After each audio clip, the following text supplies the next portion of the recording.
La palabra está tomada de la Biblia latinoamericana en el Antiguo Testamento del libro de Siracides desde el capítulo 48 en adelante. Continuamos su estudio. En el análisis anterior habíamos dicho que aquí en este libro encontramos como en Malaquías 3:24 la creencia de los judíos de que Elías volverá en el tiempo del Salvador. Elías era para los judíos el hombre que resucitó muerto y al que Dios concedió que no muriera. Ben Sira, que fue quien escribió este libro de Siracide, espera recobrar la vida para ver los tiempos felices de la salvación. En este capítulo 48 vamos a continuar la lectura del presente poema de alabanza a los antepasados, que son listados todos los nombres de los hombres famosos de Israel, reyes, libertadores, profetas, sabios y poetas. Ben Sira hace alusión a los nombres de estas personas para reconocer la actuación de Dios en ellos. Así dice la palabra. Ezequías e Isaías. El rey Ezequías fortificó la ciudad y llevó el agua hasta dentro de sus murallas. Cavó un túnel en la roca y construyó estanque para el agua. Durante su reinado llegó Senaquerí para atacarlo. Envió a Rabsaqués, quien se presentó en su nombre y organizó el asalto a Sión. Llegó para jactarse con arrogancia. Todos entonces se descorazonaron y sus manos se pusieron a temblar. Se sentían tan angustiados como una mujer que va a dar a luz. Pero invocaron al Señor, al misericordioso, y tendieron sus manos hacia él, y el santo desde lo alto del cielo lo escuchó inmediatamente y lo salvó por la intervención de Isaías. El Señor castigó al campamento de los asirios, su ángel lo exterminó. Porque Ezequías hacía lo que le gusta al Señor, se atuvo firmemente a los ejemplos de David su padre.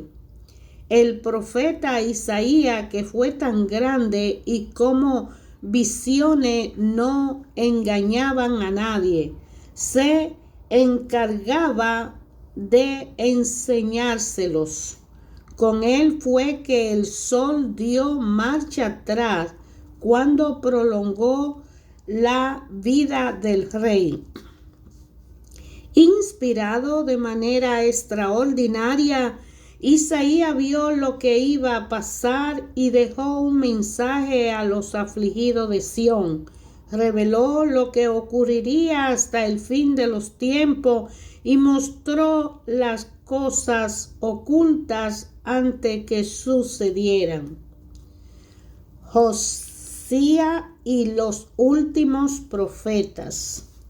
El recuerdo de Josías es como un perfume de incienso preparado por todo el arte del perfumista. Es como una miel suave al paladar, es como una música en medio de un festín y del vino, porque tomó el camino recto y convirtió al pueblo. Él suprimió los ídolos abominables que eran el origen del pecado.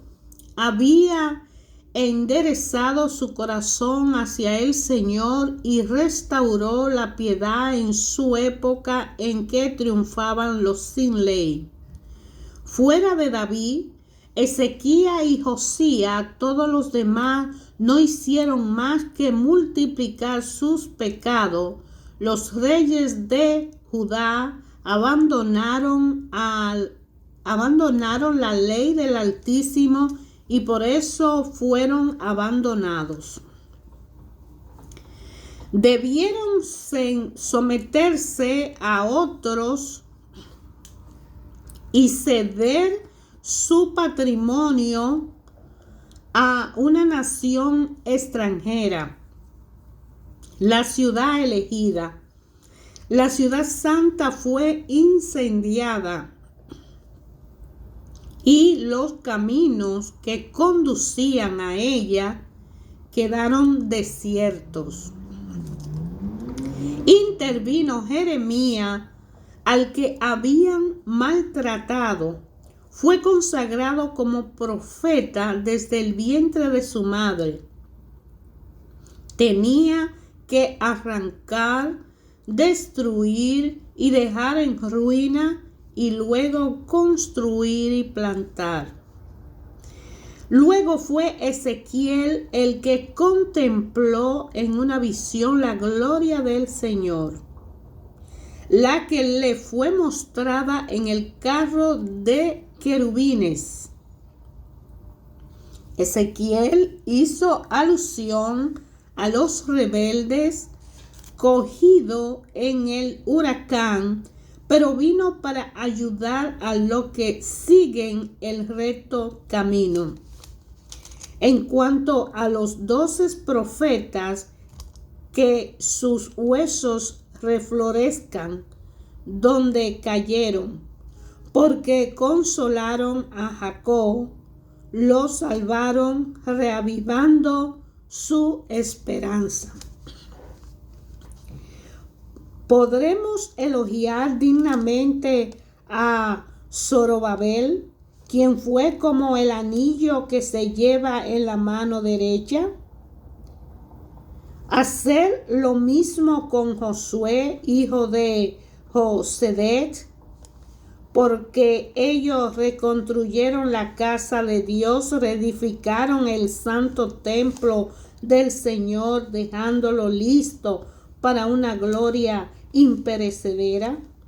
También Nehemías dejó un gran recuerdo, volvió a levantar nuestras murallas en ruina, restauró nuestras puertas y sus cerrojos, reconstruyó nuestras casas. Nadie fue creado en esta tierra con el destino de Enoc, quien fue arrancado de este mundo. Ningún hombre ha nacido igual a José, el jefe de sus hermanos y el apoyo de su pueblo, a quien se le prometió que lo trasladarían a su tumba. Sem y Set han sido grandes para la humanidad, pero Adán es superior a toda criatura viviente. Hablemos también del sumo sacerdote Simón, hijo de Onías. Durante su vida reparó la casa del Señor. En su tiempo se preparó el santuario. Puso los cimientos de la segunda muralla y rodeó el santuario con una fortificación. También en su tiempo se cavó el depósito para el agua, un estanque tan grande como el mar, en previsión de nueva desgracia para su pueblo. Fortificó la ciudad contra un eventual asalto. Qué majestuosos se veían cuando salían de detrás del velo del templo, rodeado de su pueblo. Era como las estrellas matutinas en medio de las nubes, como la luna llena en toda su plenitud, como el sol que ilumina el templo del Santísimo, como el arco iris cuya luz transfigura las nubes, como el rosal en flor en primavera, como el lirio junto a la fuente, como rama en un árbol oloroso en verano, como el fuego y el aroma del incienso, como un vaso de oro macizo adornado con toda clase de piedra preciosa, como olivo cargado de frutos, como el cipre que se alza hasta la nube. Así era Simón cuando subía al santo altar de los sacrificios, revestido con su túnica de fiesta y con su precioso ornamento. Su gloria centelleaba en el recinto del santuario. De pie junto al brasero del altar, recibía de mano de los sacerdotes las carnes sacrificadas. Sus hermanos formaban una corona a su alrededor como el follaje de los cedros del Líbano, o hacían un círculo en torno a él como tronco de palmera. Entonces todos los hijos de Aarón, revestidos de sus ornamentos, iban a ponerse frente a la asamblea de Israel, llevando en sus manos la ofrenda del Señor. Simón ejecutaba en el altar los ritos litúrgicos y presentaba con gran dignidad la ofrenda al Altísimo, al Todopoderoso. Tomando la copa de vino, dejaba que corriera suavemente el jugo de la uva al pie del altar, como perfume agradable para el Altísimo, el Rey del universo. Entonces los hijos de Aarón lanzaron gritos de aclamación, tocaban las trompetas de plata forjadas y hacían oír su sonido poderoso, como para llamar la atención del Altísimo. El pueblo entero de un solo golpe se echaba de bruces en el suelo, adoraban al Señor, al Todopoderoso, al Dios Altísimo. Los cantores lo alababan a voz en cuello, era una inmensa y dulce armonía. El pueblo suplicaba al Señor Altísimo y se mantenía en oración delante del Misericordioso hasta que se acababa el homenaje al Señor y se terminaba la liturgia. Entonces bajaba del altar y extendía sus manos sobre la asamblea de los hijos de Israel, bendecía con sus labios al Señor y pronunciaba con toda solemnidad su nombre, y el pueblo se prosternaba de nuevo para recibir la bendición del Altísimo. Y ahora bendigan al Dios del universo, que hace en toda parte grandes cosas. Desde que nacemos nos hace vivir y nos trata siempre con misericordia.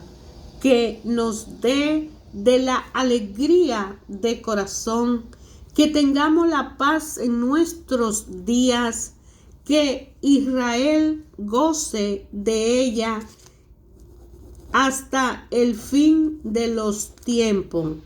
Que el Señor mantenga su benevolencia con nosotros y que nos libres a lo largo de nuestros días. Hay dos naciones que me exasperan y una tercera que ni siquiera merece llamarse de tal. Son los que moran en las montañas de Seir, los filisteos, y también ese estúpido pueblo que vive en Siquem. Jesús, hijo de Sirac, hijo de Eleazar de Jerusalén, fue quien puso en este libro tanta enseñanza y tanto saber. Vertió en él toda la sabiduría que llevaba en su interior. Feliz el que lo lea continuamente. Si le presta atención, se hará sabio. Si lo pone en práctica, se sentirá lo bastante fuerte en cualquier circunstancia, porque la luz del Señor iluminará su camino. Quiero glorificarte, mi Señor y mi Rey. Te bendeciré, oh Dios, mi Salvador, y daré gracia a tu nombre, porque te has hecho mi protector, mi apoyo, y no has permitido que se pierda mi cuerpo, que fuera presa de las calumnias, de las argucias de los mentirosos, cuando estaba frente a mis acusadores. Tú me acompañaste y me libraste. Grande es tu misericordia, grande es tu nombre. Me arrancaste de las fauces lista para devorarme, de las manos de los que querían quitarme la vida. Me salvaste de múltiples pruebas, de las llamas sofocantes que me rodeaban, y no me quemé en medio del fuego. Me rescataste de la morada de abajo y también de la lengua impura y mentirosa. Cuando con sus calumnias me acusaban ante el rey, estaba yo al borde de la tumba y mi vida oscilaba hacia la muerte. Me rodeaban, pero nadie me ayudaba. Buscaba un socorro humano, pero en vano. Me acordé, Señor, de tu misericordia, de tus intervenciones en el pasado, pues tú libras a los que en ti se apoyan y los salva de la mano del adversario. Y elevé de la tierra mi súplica, llamé a Dios de las puertas de la muerte. Invoqué al Señor, Padre de mi Señor, no me abandone en estos días de angustia. Cuando festejan el verme sin socorro, continuamente alabaré tu nombre y te agradeceré por medio de himno. Mi oración fue escuchada, me salvaste de la ruina y me libraste de esta hora fatal. Por eso quiero darte gracias y cantarte, bendeciré el nombre del Señor. Desde que era joven, antes de todos mis viajes, resueltamente he pedido en mi oración la sabiduría. Me quedaba frente al santuario para pedirla y hasta el final la buscaré. En ella hallé mi alegría, venía como flor de un racimo que madura. A veces en mi camino sin desviarme, y seguí su huella desde mi juventud. Apenas empecé a ponerle atención, se me concedió y encontré en ella toda una doctrina. Cuando no progresé gracias a ella, quiero rendirle gloria al que me la dio. Me había decidido a ponerla en práctica. Busqué ardientemente el bien y no me he arrepentido de ella. Cuando no progresé gracias a ella, me hizo soportar duros combates, pues me esforcé por cumplir toda la ley. Levantaba mis manos hacia el cielo, deplorando mis insuficiencias al respecto.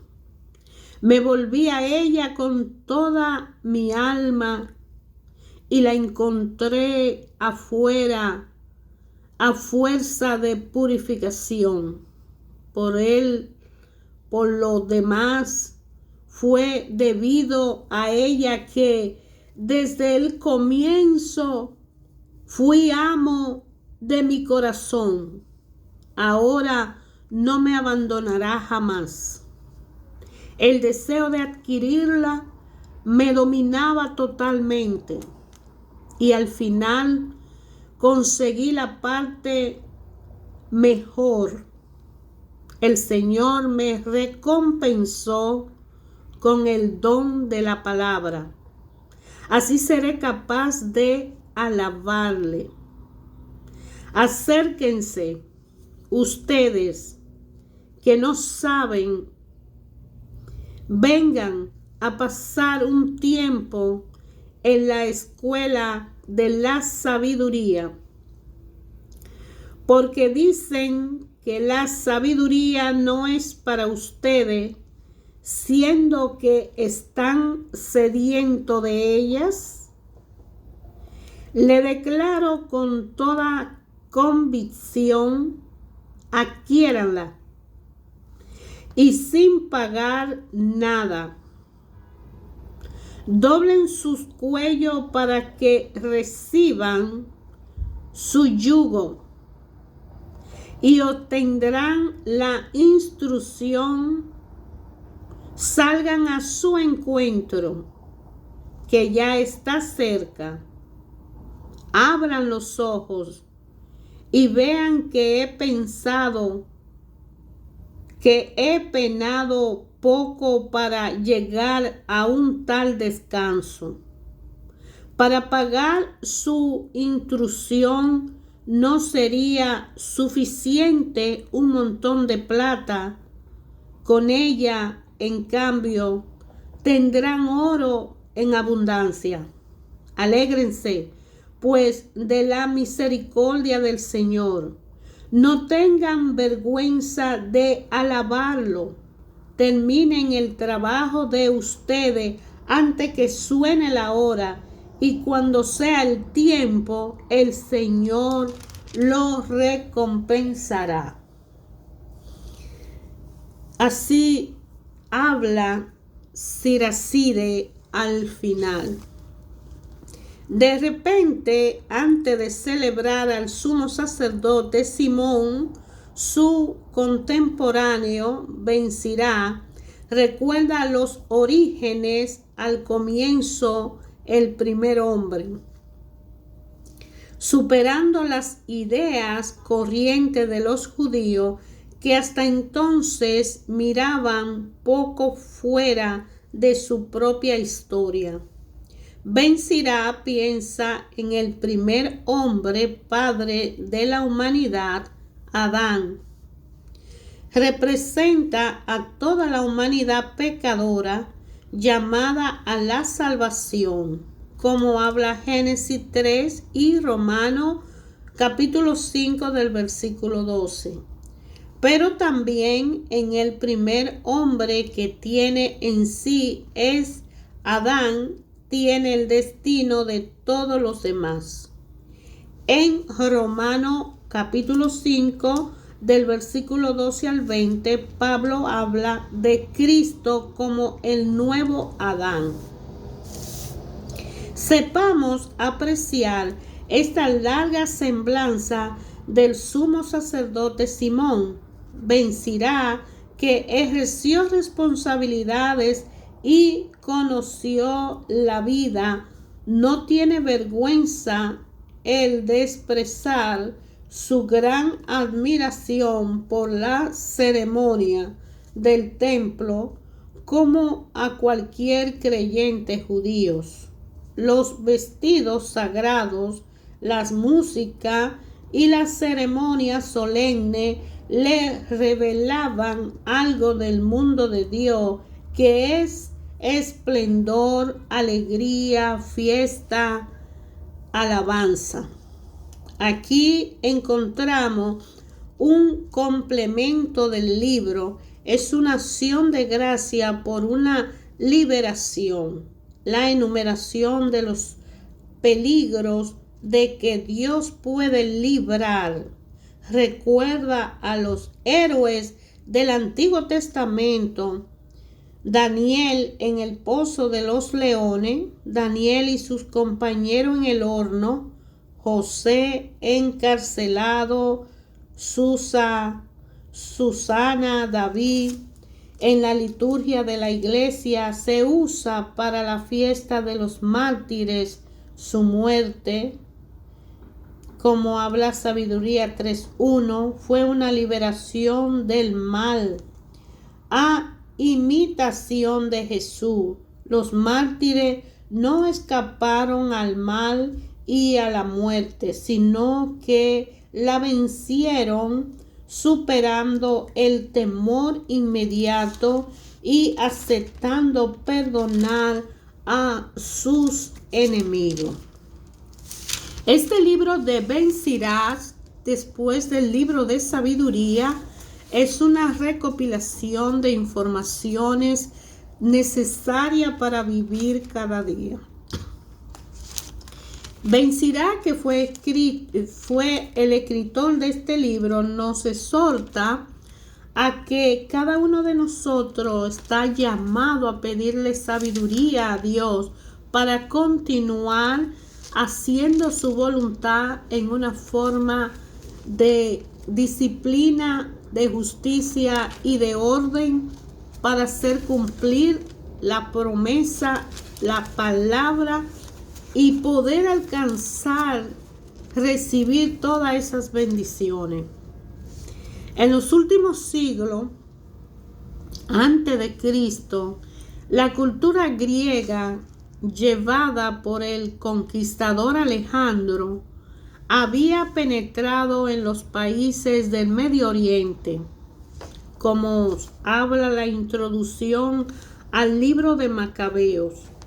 Los griegos traían una manera nueva de entender la libertad del individuo, la nobleza del espíritu, el interés por la búsqueda científica, el sentido de la belleza corporal y todas esas cosas.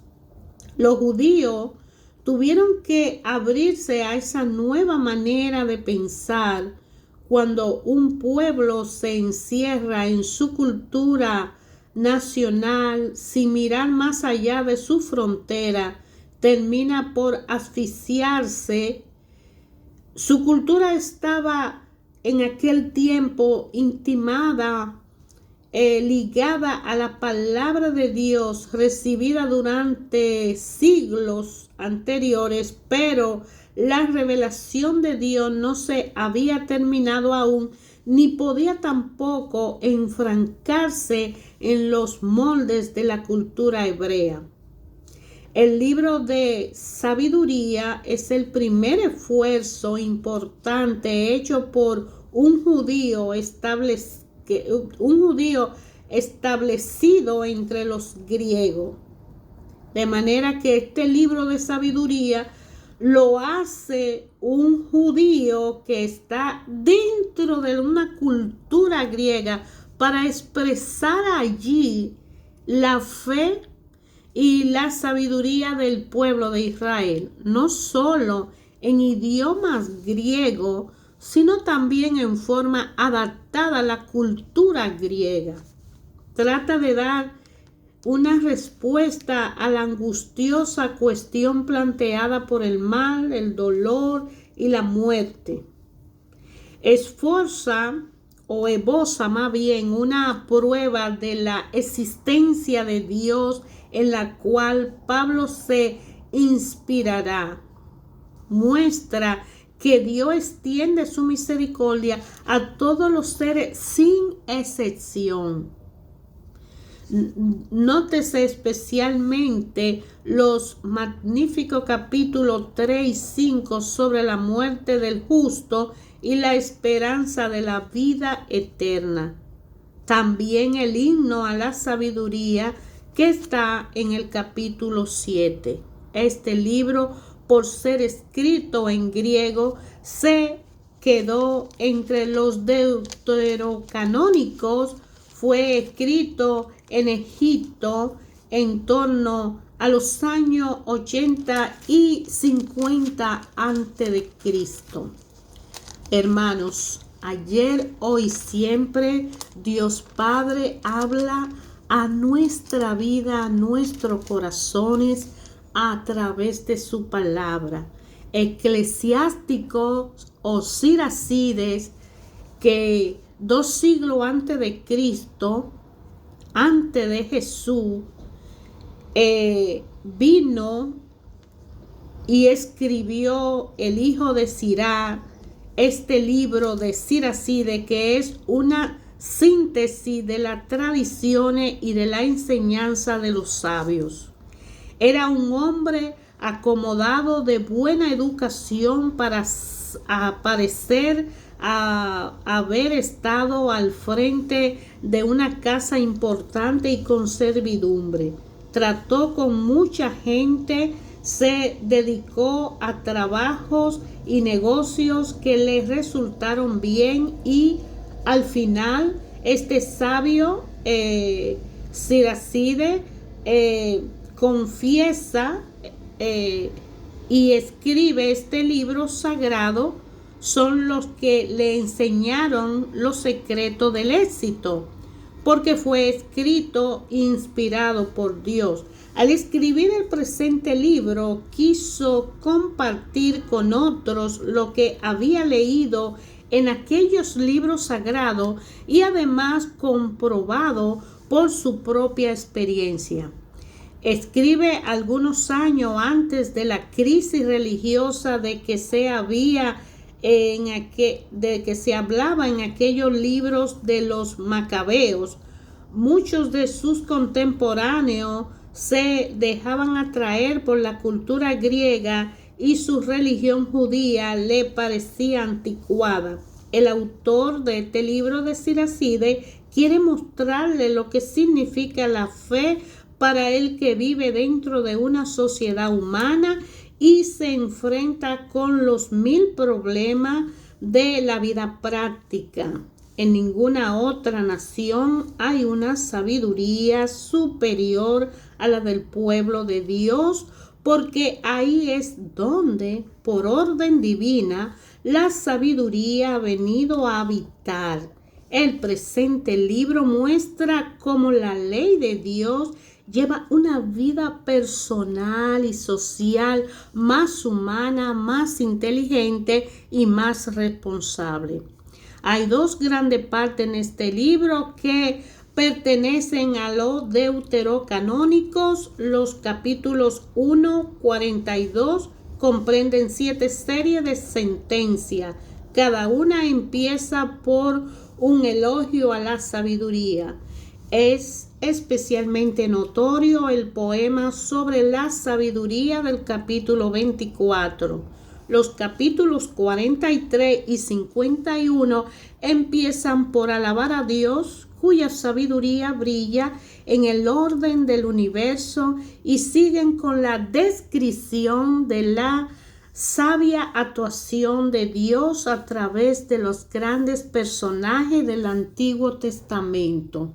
Es una invitación a implorar a Dios que nos brinde sabiduría diaria, cada momento, cada existencia, cada ser humano Cada parte de la creación necesita invocar diariamente sabiduría para conducirnos, para pensar, para actuar, para manejarnos, para hacer la voluntad de Dios a través de la fuerza y el amor de Jesucristo con el Espíritu Santo en nuestro ser y poder tener una relación personal con el Padre a través del conocimiento de la sabiduría.